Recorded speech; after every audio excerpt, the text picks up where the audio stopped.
Class आज की video शुरू करने से पहले मैं आपके साथ एक क्वेट शेयर करना चाहता हूँ जो है कि lost time is not regained. Class ये मेरे टीचर्स द्वारा दिया गया था। मैं आपको बता दूं लर्नर्स, ये इसका मतलब होता है क्लास कि एक बार जो समय बीत जाता है वो वापस नहीं आने वाला। ठीक है, तो आपका जो टाइम है मेक इट वर्थ, क्योंकि क्लास आप सभी जानते हैं कि हमारे पास टाइम उतना है नहीं जितना कि हम सोचते हैं। जितना भी है हमें उसको एक प्रॉपर यानी कि जगह पे खर्च करना चाहिए। इसी के साथ class without wasting any time आगे चलते हैं और बात करते हैं क्लास। आज का जो हमारा टॉपिक होने वाला है कार्बन एंड कंपाउंड। आज हम बात करने वाले हैं कार्बन और उसके कंपाउंड के रिलेटेड। कार्बन क्या है और उसके कौन कौन से कंपाउंड बनते हैं, और आइए जानते हैं कि आज के टॉपिक में और क्या क्या होने वाला है। इलेक्ट्रॉनिक कन्फिग्रेशन के बारे में डिस्कस करेंगे कार्बन की, और देखेंगे कि कार्बन क्या बनाता है, सी पॉजिटिव बनाता है या सी नेगेटिव आयन बनाता है कि दोनों ही नहीं बनाता। और कोवलेंट बॉन्ड के बारे में बात करेंगे, structure of methane, allotrope of carbon, और फिर आखिर में हम डिफरेंस बिटवीन करेंगे कोवलेंट एंड आयनिक बॉन्ड का। क्लास आगे चलते हैं इस वीडियो में। सबसे पहले बात करते हैं कार्बन के बारे में। क्लास जो कार्बन होता है इसका एटॉमिक मास 12 होता है, ठीक है, और एटॉमिक नंबर जो इसका होता है वो 6 होता है, ठीक है क्लास। और इसकी जो इलेक्ट्रॉनिक कन्फिग्रेशन होती है कार्बन की क्लास, वो कुछ इस तरह से होती है। के शेल में 2 इलेक्ट्रॉन आ रहे हैं और एल शेल में 4 इलेक्ट्रॉन आएंगे, क्योंकि एटॉमिक नंबर 6 है तो आपको पता है उतने ही नंबर ऑफ इलेक्ट्रॉन और प्रोटॉन होते हैं। तो इलेक्ट्रॉनिक कन्फिग्रेशन करते हैं, जो फर्स्ट शेल के शेल होता है उसमें 2 आएंगे और एल शेल में 4 इलेक्ट्रॉन्स आएंगे। और इसी तरीके से जो आउटर मोस्ट शेल है वो एल होने वाला है, ठीक है। तो वैलेंस इलेक्ट्रॉन कौन से हो जाएंगे, जो कि number of electron outermost shell में पड़े होते हैं, तो वो क्या है, 4 है। तो नंबर ऑफ वैलेंस इलेक्ट्रॉन जो कार्बन में पाए जाने वाले हैं क्लास वो है 4। ध्यान से समझिए क्लास, जो आउटर मोस्ट शेल होता है ना, हमारा आउटर मोस्ट जो शेल होता है उसमें जितने नंबर ऑफ इलेक्ट्रॉन्स होते हैं वही आपके वैलेंस इलेक्ट्रॉन होते हैं। तो कार्बन का जो आउटर मोस्ट शेल है वो एल शेल है क्लास। तो एल शेल में 4 नंबर ऑफ इलेक्ट्रॉन्स हैं, तो इसलिए जो number of valence electron carbon के हैं वो 4 हैं।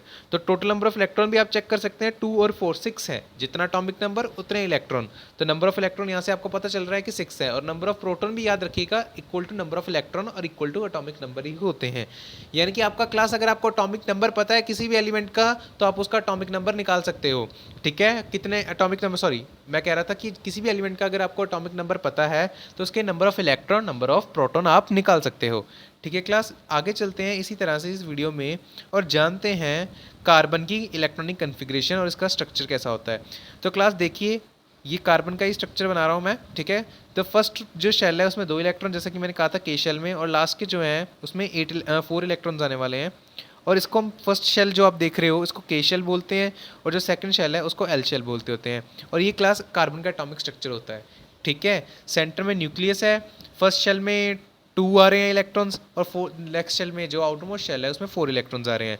फर्स्ट शेल को के शेल कहेंगे और सेकंड शेल को एल शेल कहेंगे। क्लास आगे चलते हैं। ये तो हो गया था एटॉमिक स्ट्रक्चर ऑफ कार्बन, और उसके बाद जानते हैं class formation of carbon cation and carbon anion के बारे में। आइए क्लास जान लेते हैं कि कार्बन में कौन कौन सी फॉर्मेशन होती है, कौन सा कैटायन बनाता है या एनायन बनाता है कि दोनों ही नहीं बनाता। तो पहले आपको मैं एक चीज़ क्लियर कर दूं क्लास, पहले बात कर लेते हैं, स्ट्रक्चर देख लेते हैं। तो क्लास ये जो आप स्ट्रक्चर देख रहे हो इसमें सिर्फ के शेल में 2 इलेक्ट्रॉन्स हैं, ठीक है। के शेल में 2 इलेक्ट्रॉन्स का मतलब ये है क्लास, कार्बन ने अपने 4 इलेक्ट्रॉन जो थे गिव अवे कर दिए थे, यानी कि जो कार्बन के 4 नंबर ऑफ इलेक्ट्रॉन्स थे उसने डोनेट कर दिए हैं आउटर मोस्ट शेल से, और उसकी अब वैलेंसी क्या हो गई है, C4 पॉजिटिव वाली, ठीक है। उसके बाद क्लास बात करते हैं, कार्बन अगर 4 इलेक्ट्रॉन ले लेता है किसी से, यानी कि वो डोनेट नहीं करता, इस बार वो ले लेगा, तो एज अ रिजल्ट कार्बन के पास जो आउटर मोस्ट शेल होगा उसमें 8 इलेक्ट्रॉन हो जाएंगे और उसका ऑक्टेट कंप्लीट हो जाएगा। लेकिन अब टोटल ऑफ 10 इलेक्ट्रॉन्स हैं कार्बन के पास। अब बात करते हैं क्लास इन दोनों में से स्टेबल स्ट्रक्चर कौन सा है और कौन सा नहीं स्टेबल होगा। क्लास वैसे तो दोनों ही बड़े मुश्किल हैं, पॉसिबल ही नहीं होते हैं दोनों ही हो पाना, क्योंकि अगर क्लास पहले मैं बात करूं कार्बन कैटायन के बारे में, C4 पॉजिटिव के बारे में, तो 4 इलेक्ट्रॉन को रिमूव करवाना, वो भी सेकंड शेल, क्योंकि एल शेल सेकंड नंबर पे आ रहा है, और यहाँ पे जो इफेक्टिव न्यूक्लियर चार्ज है वो ज़्यादा होने वाला है, ठीक है। यानी कि न्यूक्लियर की टेंडेंसी है कि वो जो बाहर के इलेक्ट्रॉन उनको भी पकड़ के रख सकता है, इतनी उसकी टेंडेंसी है। क्योंकि सेकंड शेल में स्क्रीनिंग इफेक्ट कह लो कि जो अंदर के इलेक्ट्रॉन है वो बाहर चार्ज जाने नहीं दे रहे न्यूक्लियस का, क्योंकि ऐसी तो बात है ही नहीं, ठीक है। इसीलिए जो सेकंड शेल है उसमें से इलेक्ट्रॉन रिमूव करवाना हमेशा ही थोड़ा मुश्किल होता है, ठीक है। अगर इसको आसान शब्दों में बताऊं तो न्यूक्लियस के पास जितने, यानी कि न्यूक्लियस से जितना ज़्यादा आपका ऑर्बिटल दूर होगा उतने ही आसानी से आप इलेक्ट्रॉन रिमूव करवा सकते हो। तो फर्स्ट सेकंड ऑर्बिटल से इलेक्ट्रॉन रिमूव करवाना थोड़ा मुश्किल रहता होता है, तो इसलिए पहले 4 इलेक्ट्रॉन को रिमूव करवा देना कार्बन कैटायन के केस में काफ़ी एनर्जी डिमांडिंग होने वाला है, क्योंकि न्यूक्लियस ऐसा तो नहीं है कि आप जाके बोलोगे कि हाँ आगे हमको निकालने हैं 4 इलेक्ट्रॉन निकाल के ले आओगे, न्यूक्लियस अलाउ ही नहीं करेगा आपको। आपको अगर उसकी एट्रैक्टिव फोर्सेज ऑफ न्यूक्लियस से बाहर निकलना है, यानी कि इलेक्ट्रॉन और न्यूक्लियस के बीच में एक फोर्सेज ऑफ अट्रैक्शन होती है, अगर आपको उसमें से बाहर निकालना है उन 4 इलेक्ट्रॉन्स को, आपको उतनी ही फोर्स अप्लाई करनी पड़ेगी। ठीक है, तो जो एनर्जी डिमांड होती है वो ज़्यादा होने के कारण ये जो कार्बन कैटायन बनना है थोड़ा पॉसिबल नहीं होता है। उसी तरह से कार्बन एनायन की क्लास अगर मैं बात करूं, जैसा कि आप अपनी स्क्रीन के ऊपर देख रहे हैं, कार्बन एनायन की बात अगर मैं करता हूं, ठीक है, तो कार्बन एनायन के केस में क्या हो रहा है क्लास, कार्बन एनायन के केस में आपके पास अब 4 इलेक्ट्रॉन उसने ले लिए हैं, तो आपने कहा कि चलो ये दे नहीं सकता तो ले तो सकता है, तो 4 इलेक्ट्रॉन हमने ऐड कर दिए। ये भी क्लास अब जो स्ट्रक्चर है वो स्टेबल नहीं है। स्टेबल इसलिए नहीं है क्लास क्योंकि बात करें अब न्यूक्लियस के अंदर तो 6 ही प्रोटॉन है। अब 6 प्रोटॉन जो है क्लास वो 6 इलेक्ट्रॉन को तो संभाल सकते हैं, ठीक है, 1 इलेक्ट्रॉन पर प्रोटॉन समझ लो, ऐसे कुछ भी है, तो 6 इलेक्ट्रॉन को 6 प्रोटॉन आसानी से संभाल सकते हैं। लेकिन जब 4 इलेक्ट्रॉन और आ गए तो टोटल इलेक्ट्रॉन जो हैं वो हो गए हैं आपके अब 10 हो गए हैं। अब टोटल 10 इलेक्ट्रॉन हो गए हैं और अंदर कितने न्यूक्लियस में प्रोटॉन है, 6। अब 6 न्यूक्लियस वाले प्रोटॉन के 6 प्रोटॉन वाले न्यूक्लियस को अब 10 इलेक्ट्रॉन संभालने पूरे एटम में, जो कि बहुत ही मुश्किल हो जाएगा उसको संभालने के लिए, ठीक है, और as a result electron electron repulsion बढ़ जाएगी, यानी कि आपस में भी इनकी रिपल्शन बढ़ जाएगी इलेक्ट्रॉन्स की, और स्ट्रक्चर जो है, एटॉमिक स्ट्रक्चर जो है कोलैप्स हो जाएगा, यानी कि एग्जिस्ट ही नहीं कर पाएगा एटम, ये जो है एग्जिस्ट भी नहीं कर पाएगा। तो अब इशू यहाँ पे ये आ रहा है कि कार्बन ना तो कार्बन कैटायन वाली कन्फिग्रेशन शो कर पा रहा है, ठीक है, और ना ही कार्बन जो है वो कार्बन एनायन वाली कन्फिग्रेशन शो कर पा रहा है, ठीक है, जैसा कि अपनी स्क्रीन के ऊपर देख सकते हैं। तो कार्बन फिर क्या कैसे बॉन्ड बनाता है, ठीक है, आपने तो अभी तक पिछले मेटल्स एंड नॉन मेटल्स में आयनिक बॉन्ड के बारे में पढ़ा था, तो अब आपके दिमाग में आ रहा है कि अगर कार्बन ये दोनों ही नहीं बॉन्ड दे सकता है, ना इलेक्ट्रॉन दे सकता है ना इलेक्ट्रॉन ले सकता है, तो कार्बन बॉन्ड कौन सा बनाएगा। इसी को हम आगे डिस्कस करने वाले हैं क्लास, कि कार्बन बॉन्ड बनाता कौन सा है। कार्बन के पास ये प्रॉब्लम आ चुकी है, तो इसका जो सोल्यूशन है उसके हल के लिए कार्बन किस तरह का बॉन्ड बनाता है वो जान लेते हैं। वैसे मैं बता दूं क्लास, वही बात हम कर लेते हैं एक बार फिर से, कि अगर कार्बन लूज करता है 4 इलेक्ट्रॉन तो वो C4 पॉजिटिव आयन बनाएगा, यानी कि कैटायन बनाएगा। पर इस तरह के बनाने के लिए, कैटायन बनाने के लिए उसको एनर्जी बहुत चाहिए, ठीक है, क्योंकि एनर्जी डिमांडिंग प्रोसेस है। और इसी तरह से अगर कार्बन एटम गेन करता है 4 इलेक्ट्रॉन, वो कार्बन एनायन बनाएगा, लेकिन वो भी फिर से न्यूक्लियस, यानी कि बहुत दिक्कत की बात है न्यूक्लियस के लिए हैंडल करना 10 इलेक्ट्रॉन्स को, जबकि न्यूक्लियस में सिर्फ 6 प्रोटॉन है, ठीक है, तो स्टेबिलिटी नहीं है स्ट्रक्चर में। उसके बाद बात करते हैं क्लास, अब ये प्रॉब्लम तो है, तो कार्बन की फॉर्मेशन ऑफ बॉन्ड क्या होती है। अगर कार्बन ये वाला बॉन्ड नहीं बनाएगा तो कार्बन फिर बना कौन सा बॉन्ड रहा है, तो इसको डिस्कस करते हैं बॉन्ड फॉर्मेशन कार्बन के टॉपिक में।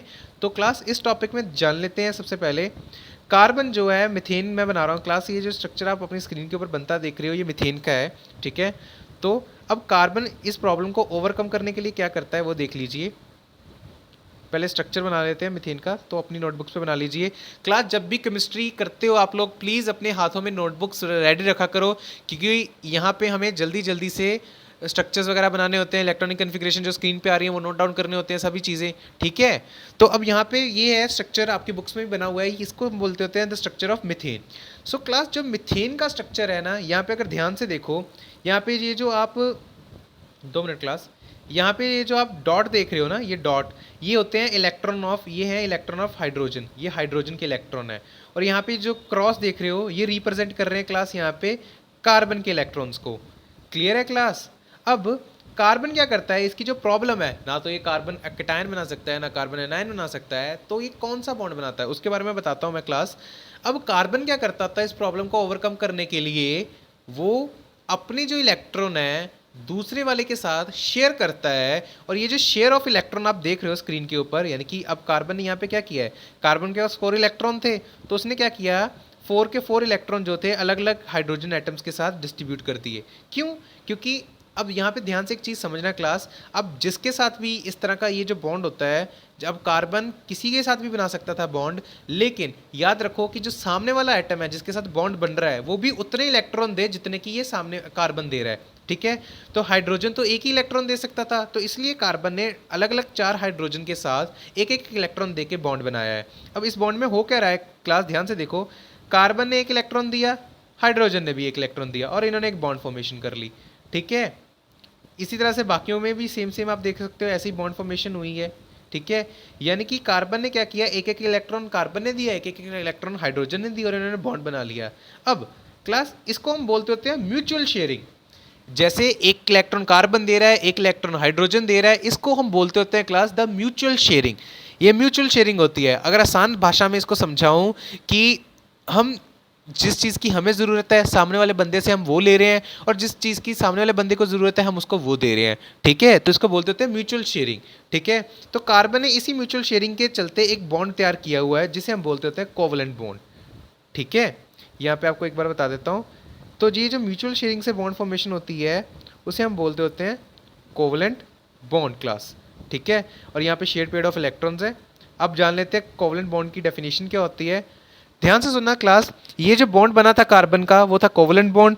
तो कोवलेंट बॉन्ड की डेफिनेशन को मैंने हाईलाइट किया हुआ है, यहाँ पे देख लिए ब्लू कलर में। Covalent bond is formed by the mutual sharing of electron between two atom and these share pair of electron belong to the both atoms। एक बार पीछे वाली स्क्रीन पे चलते हैं, आपको मैं ये बता दूं, ये मैंने जो लास्ट में लाइन लिखी है these share pair of electron वाली। अब क्लास यहाँ पे मैं आपको बता देता हूँ, ध्यान से देखिएगा क्लास। ये जो इलेक्ट्रॉन आप देख रहे हो ना अपनी स्क्रीन के ऊपर, ये जो इलेक्ट्रॉन आप देख रहे हो, अब मैं अगर कह दूं कि ये इलेक्ट्रॉन सिर्फ कार्बन को बिलोंग करते हैं, ऐसा नहीं होगा क्लास। ये जो इलेक्ट्रॉन है वो हाइड्रोजन को भी बिलोंग करते हैं और कार्बन को भी बिलोंग करते हैं। इन द सेंस क्लास, अगर मैं आपको प्रॉपर बताऊं तो ये जो इलेक्ट्रॉन है, ये दो इलेक्ट्रॉन जो आप देख रहे हो अपनी स्क्रीन के ऊपर, ठीक है, ये कार्बन को भी बैलेंस कर रहे हैं और ये हाइड्रोजन का भी ऑक्टेट कंप्लीट कर रहे हैं। अब अगर ध्यान से आप देखें तो इस हाइड्रोजन की अगर मैं बात करूं यहाँ पे, जस्ट अ मोमेंट क्लास, अगर मैं इस हाइड्रोजन की बात करूं तो हाइड्रोजन को अपना ऑक्टेट कंप्लीट करने के लिए कितने इलेक्ट्रॉन चाहिए होते हैं? दो। तो ये दो के दो इलेक्ट्रॉन हाइड्रोजन में भी काउंट हो रहे हैं और ये दो इलेक्ट्रॉन कार्बन में भी काउंट हो रहे हैं। तो एज अ रिजल्ट हाइड्रोजन का भी ऑक्टेट कंप्लीट हो रहा है और टोटल इलेक्ट्रॉन अगर आप काउंट कर लो तो 8 है। ये 8 के 8 इलेक्ट्रॉन हाइड्रोजन कार्बन में भी काउंट होंगे। तो कार्बन को कितना चाहिए होते हैं इलेक्ट्रॉन ऑक्टेट कंप्लीट करने के लिए? 8 चाहिए होते हैं। तो कार्बन का भी इन द सेंस कंप्लीट हो रहा है ऑक्टेट, और हाइड्रोजन का तो हो ही रहा है। तो इन द सेंस ये जो बॉन्ड है ये दोनों की म्यूचुअल जो नीड है, म्यूचुअल नीड यानी कि देखो, जैसे हम ह्यूमंस की नीड होती है कि लग्जरी लाइफ हो, हमारे पास गाड़ी हो, पैसा हो, ये ह्यूमन की नीड है, इसके लिए हम मेहनत भी करते हैं। इसी तरह से जो एटम्स और एलिमेंट होते हैं इनकी भी नीड होती है कि नोबल गैस कॉन्फ़िगरेशन अचीव करें। नोबल गैस कॉन्फ़िगरेशन यानी कि इनका जो बाहर का ऑक्टेट है वो कंप्लीट हो और ये प्रॉपर स्टेबिलिटी अचीव करे। क्योंकि जो नोबल गैस है या जिनका ऑक्टेट कंप्लीट होता है वो स्टेबल इलेक्ट्रॉन्स होते हैं या स्टेबल स्ट्रक्चर्स होते हैं या स्टेबल एटम्स होते हैं। ठीक है, तो इनकी भी यही नीड है। तो इसीलिए कार्बन जो है ऐसे अपने कोवलेंट बॉन्ड बनाकर अपनी जो नीड है उसको सेटिस्फाई करता होता है। ठीक है, कार्बन ही नहीं क्लास, इसके अलावा बहुत सारे ऐसे यानी कि एटम्स होते हैं या एलिमेंट्स होते हैं जिनके बारे में अभी हम आगे वाली स्लाइड्स में पढ़ने वाले हैं। ठीक है, तो वो बनाते हैं। तो ये देखो कि ये जो म्यूचुअल नीड थी ये हाइड्रोजन को भी थी ऑक्टेट कंप्लीट करने की, कार्बन को भी थी। तो इस बॉन्ड से, कोवलेंट बॉन्ड से इनकी जो म्यूचुअल नीड है वो कंप्लीट हो गई है। तो आगे चलते हैं क्लास, जो हम स्टडी कर रहे थे। हाँ जी, तो इसके बाद मैंने जैसे आपको बताया, not only the carbon but the other atoms like hydrogen, oxygen and nitrogen also form such bond.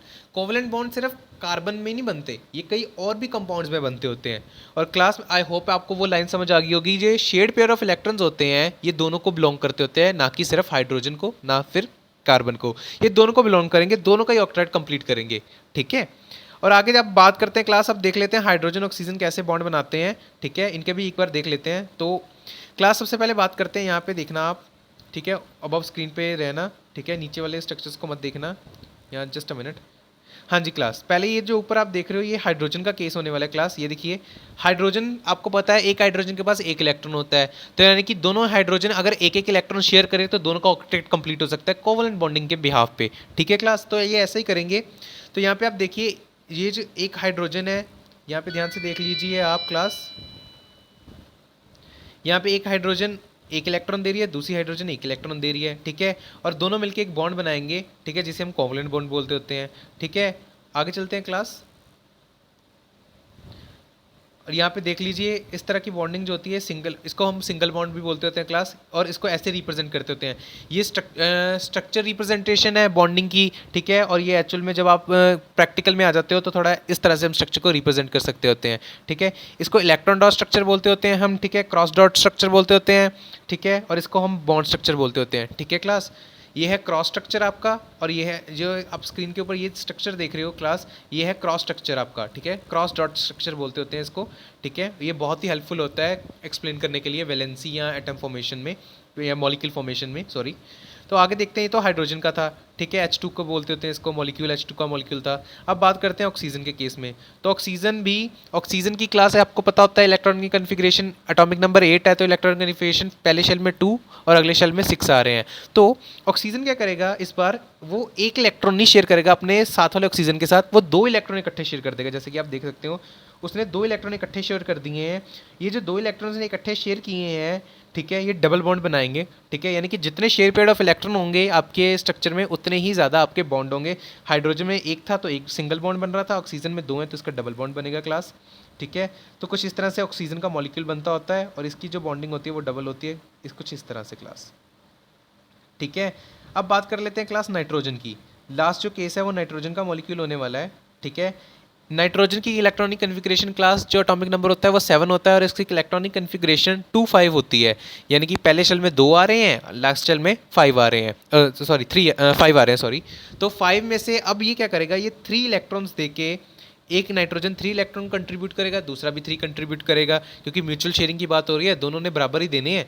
तो ये 3 इलेक्ट्रॉन्स जब ये कंट्रीब्यूट करेंगे दोनों नाइट्रोजन, ठीक है, तो इनमें देखो शेयर पेयर ऑफ इलेक्ट्रॉन का कितने पेयर आ रहे हैं हमारे पास इलेक्ट्रॉन के, 3 आ रहे हैं मेरे ख्याल से, 1 2 3। तो हमारे पास 3 पेयर ऑफ इलेक्ट्रॉन आ गए हैं, तो यानी कि ये ट्रिपल बॉन्ड बनाएगा और इस तरह से जो नाइट्रोजन का मॉलिक्यूल है वो फॉर्मेशन होती है, ठीक है क्लास।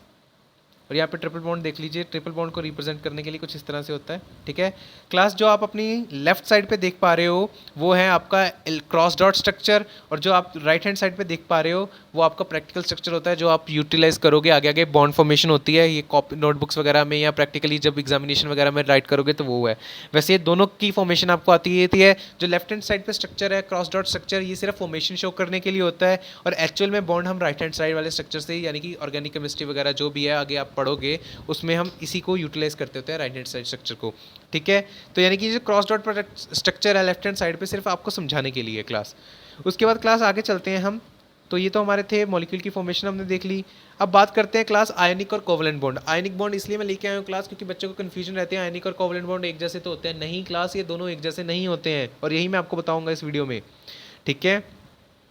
तो आयनिक बॉन्ड आपने पढ़ा था पिछले चैप्टर में। तो देखो क्लास, ये फॉर्म होता है by the transfer of electron from one atom to the other, यानी कि आपका जो आयनिक बॉन्ड है वो कब फॉर्म होता है, जब एक इलेक्ट्रॉन कोई मेटल से नॉन मेटल में जाता है, ठीक है। एज अ रिजल्ट उनके बीच में इलेक्ट्रोस्टैटिक फोर्सेज, वो कैटायन और एनायन फॉर्म करते हैं, एज अ रिजल्ट उनमें इलेक्ट्रोस्टैटिक फोर्सेज ऑफ अट्रैक्शन आती हैं, तब जाके ये मॉलिक्यूल बनते होते हैं, ठीक है। पर वहीं बात करें अगर really sorry class just a minute, अगर वहीं बात करें हम कोवलेंट बॉन्ड की, ये म्यूचुअल शेयरिंग ऑफ इलेक्ट्रॉन से बनता है, यानी कि ये नहीं है कि आपने देखा होगा आयनिक कंपाउंड में MgCl2 मैग्नीशियम 2 इलेक्ट्रॉन दे रहा है, क्लोरीन दोनों के दोनों एक्सेप्ट कर रहा है, ठीक है। लेकिन कोवलेंट बॉन्ड में ऐसा नहीं होता है, आप जितने इलेक्ट्रॉन दे रहा है एक एटम, दूसरे वाला जो सामने वाला एटम है वो भी उतने ही इलेक्ट्रॉन देगा। सेकंड पॉइंट होता है जो आयनिक कंपाउंड होते हैं क्लास, इनका हाई मेल्टिंग पॉइंट होता है, ठीक है। जस्ट मैं टिक लगाता जाता हूँ जो पॉइंट एक्सप्लेन कर रहा हूँ, ठीक है। ये तो हो गया फर्स्ट पॉइंट, इनका हाई मेल्टिंग पॉइंट होता है क्लास, ठीक है, और इनका लोअर मेल्टिंग पॉइंट और बॉइलिंग पॉइंट होता है। क्योंकि forces of attraction ionic compound के केस में ज़्यादा होती हैं तो इनका मेल्टिंग पॉइंट हाई होने की चांसेस पूरे होते हैं, ठीक है। काफ़ी ज़्यादा फोर्सेज आपको चाहिए इनका अगर इनकी अट्रैक्शन ऑफ फोर्सेज को ब्रेक करना है। लेकिन कोवलेंट बॉन्ड में ऐसा नहीं होता है क्योंकि म्यूचुअल शेयरिंग से बने हुए बॉन्ड हैं, तो इनका मेल्टिंग पॉइंट और बॉइलिंग पॉइंट उतना हाई नहीं होता एज़ कम्पेयर टू आयनिक कंपाउंड। इनमें स्ट्रॉन्ग अट्रैक्टिव फोर्सेज होती हैं इन बिटवीन आयंस। क्लास याद रखना, आयनिक बॉन्ड में हम आयंस की बात कर रहे हैं, ठीक है, एटम्स की बात नहीं होती, लेकिन कोवलेंट बॉन्ड में हम एटम्स की बात करते हैं, ठीक है। इनकी जो मॉलिक्यूल के अंदर जो फोर्सेज ऑफ अट्रैक्शन होती हैं वो स्ट्रॉन्ग होती हैं, लेकिन एज अ मॉलिक्यूल देखा जाए तो इनकी वीक फोर्स, अगर इनकी कंपैरिजन किया जाए दोनों का तो ये वीक ही होंगी फोर्सेज ऑफ अट्रैक्शन जो कि कोवलेंट बॉन्ड की होती हैं, ठीक है। उसके बाद क्लास, ये इलेक्ट्रिसिटी भी कंडक्ट करते हैं आयनिक कंपाउंड आपके, लेकिन ये इलेक्ट्रिसिटी कंडक्ट नहीं करते क्योंकि इनके पास फ्री मोबाइल आयंस नहीं होते हैं, यानी कि इनके पास कैटायन और एनायन नहीं होते, इनके पास तो एटम्स होते हैं। लेकिन आयनिक फॉर्म में आपके पास फ्री कैटायन और एनायन होते हैं जिनको आप डिसोल्यूशन करते हो तो वो मोबाइल हो जाते हैं और रन कर सकते हैं, ठीक है। तो ये तो था बेसिक डिफरेंस आयनिक और कोवलेंट बॉन्ड का। आई होप अब किसी बच्चे को आयनिक और कोवलेंट बॉन्ड में कोई डिफरेंस या ऐसा कोई ऐसा नहीं होगा कि सर एक ही तो होते हैं, तो ये बिल्कुल एक नहीं होते क्लास। सो आई होप आपको ये समझ आ गया हो। आगे चलते हैं क्लास वीडियो में। और बात करते हैं हम एलोट्रॉप ऑफ कार्बन की। क्लास एलोट्रॉप का मतलब समझा देता हूँ आपको। एलोट्रॉप एक ही चीज़ के दो अलग अलग फॉर्म होना के मतलब होता है, यानी कि एक ही चीज़ के दो दो अलग, जैसे अब एक पत्थर की बात करते हैं, ठीक है। पत्थर कई तरह के होते हैं, जैसे इग्नीशियस हो गया, मेटामॉर्फिक रॉक हो गया, है तो क्या ये पत्थर ही है। इसी तरह से एलोट्रॉप ऑफ कार्बन, यानी कि इनमें बेसिक कंपोनेंट तो कार्बन ही है, लेकिन इनकी फॉर्म अलग अलग होने वाली है, ठीक है। एलोट्रॉप का मतलब आपको मैंने बता दिया है। और एलोट्रॉप ऑफ कार्बन में आपके दो ही आते हैं, एक तो डायमंड आता है क्लास, ठीक है, दूसरा आपका आता है ग्रेफाइट, ठीक है क्लास। ग्रेफाइट की बात करवा दूं अगर क्लास, तो ग्रेफाइट आपकी पेंसिल की लेड में पाया जाता है, और डायमंड आपको पता ही है कोल से बनता है, ठीक है। अब बात करते हैं इन्हीं एलोट्रॉप्स के बारे में। सबसे पहले बात करते हैं डायमंड के बारे में क्लास। डायमंड जो होता है काफ़ी रिग शेप में होता है, यानी कि 3D शेप होती है, काफ़ी हार्ड होता है ये, और 3D स्ट्रक्चर भी होता है जैसा कि आपको पता है। और कार्बन जो होती है इसमें इसमें ये जो 3D स्ट्रक्चर होता है मेनली इसलिए होता है क्योंकि इसमें जो आपकी एक कार्बन होती है ना क्लास, वो 4 कार्बन से जुड़ के बनी होती है। यानी कि इसका स्ट्रक्चर अभी मैं आपको दिखाऊंगा तो उसमें देखोगे एक कार्बन 4 कार्बन के साथ जुड़ी हुई है, ठीक है। इसके कारण इसकी जो ज्योमेट्री है वो थोड़ी स्ट्रॉन्ग होती है और ये हार्ड नेचर का होता है, ठीक है। और आपको एक इंटरेस्टिंग फैक्ट बता दूं क्लास, जो आपका डायमंड है अभी तक का हार्डेस्ट सब्सटेंस है जो कि अर्थ पे पाया जाता है, ठीक है। उसके बाद क्लास ये आप देख सकते हो इसमें एक कार्बन जो है 4 डिफरेंट कार्बन के साथ अटैच्ड हुआ है, ठीक है। ये डायमंड का केमिकल स्ट्रक्चर होता है, ठीक है। इस तरह से क्लास आगे हम जान लेते हैं, बात कर लेते हैं ग्रेफाइट के बारे में, ठीक है। जो ग्रेफाइट होती है क्लास वो स्लिपरी होती है नेचर में और स्मूथ होती है, ठीक है। स्लिपरी और स्मूथ नेचर होने के कारण ही आप पेंसिल से लिख पाते हो क्लास। अगर लुब्रिकेशन नहीं होती ये ग्रेफाइट की तो आप कभी भी पेंसिल से लिख नहीं पाते, ठीक है। तो ये लुब्रिकेशन जो प्रोवाइड करती है ग्रेफाइट आपको, इसी के कारण आप पेंसिल्स पे यानी कि नोटबुक्स वगैरह पे लिख पाते हो, ठीक है। उसके बाद बात करते हैं इसका स्लिपरी नेचर होने का कारण ये है कि इसमें जो सिंगल कार्बन होती है, सिंगल कार्बन जो होती है वो अटैच होती है 3 अदर कार्बन के साथ जो कि बॉन्ड फॉर्म करती हैं। और इनका क्लास एक हेक्सागन एरा होता है, हेक्सागन शेप आता है ना आपको क्लास, ऐसी शेप होती है हेक्सागन, तो कुछ इस तरह से हेक्सागन एरा बना होता है। और ये लेयर के ऊपर लेयर होती है, ठीक है, परत के ऊपर परत होती है, ठीक है। और ये गुड कंडक्टर ऑफ इलेक्ट्रिसिटी होता है। याद रखना क्लास, कार्बन यूं तो नॉन मेटल है एक तरह से, बट ये इलेक्ट्रिसिटी जो कार्बन का ये कंपोनेंट है ग्रेफाइट, ये इलेक्ट्रिसिटी कंडक्ट करवा सकता है। और इसकी स्ट्रक्चर मैंने जैसे आपको कहा था हेक्सागोनल एरा होता है, लेयर के ऊपर लेयर होती है, ये ग्रेफाइट की स्ट्रक्चर होती है क्लास, ठीक है। सो क्लास ये हमारी वीडियो के आखिरी टॉपिक था, एलोट्रॉप्स ऑफ कार्बन और ग्रेफाइट। और मैं उम्मीद करता हूँ आपको जो आज की वीडियो है वो समझ आई होगी। अगर आपको जल्दी से ये वीडियो समझ आई है तो जल्दी से इसको लाइक और सब्सक्राइब कर दीजिए हमारे चैनल को, क्योंकि हम ऐसी एजुकेशनल वीडियोस लाते रहते हैं। और क्लास ये कार्बन और कंपाउंड का सिर्फ अभी पहला पार्ट था, बाकी के पार्ट्स अभी आएंगे। मे बी इसके 3 से 4 वीडियोज़ बनेंगी इस चैप्टर के ऊपर, ठीक है, जिसमें हम नॉमेनक्लेचर और बाकी सब जो भी टॉपिक्स हैं वो इंक्लूड करेंगे। सो अगर क्लास आपको ये वीडियो अच्छी लगती है तो प्लीज़ अपने दोस्तों के साथ शेयर कीजिए, क्योंकि आप जानते हैं कि हमारी जो टीम है उनका मोटिव है कि अगर आप में बिलीव करते हो कि आप खुद में, तो हमको भी पता है कि आप कर सकते हो, ठीक है। हमारा मोटिव है कि इन वीडियोस को हम उन बच्चों तक लेके जाएं जो कि हायर एजुकेशन कह लो, कि जो कि इन चीज़ों से डिप्राइव हैं, ठीक है, अच्छी एजुकेशन नहीं पा सकते हैं, ठीक है। हमारी टीम का मोटिव है कि हम एक मैंडेटरी एक्शन लें, एजुकेशन को एवरी कॉर्नर पे स्प्रेड करें। तो आज के लिए इतना ही क्लास लर्नर्स, मैं आपको अगली वीडियोज़ में मिलूँगा, ठीक है।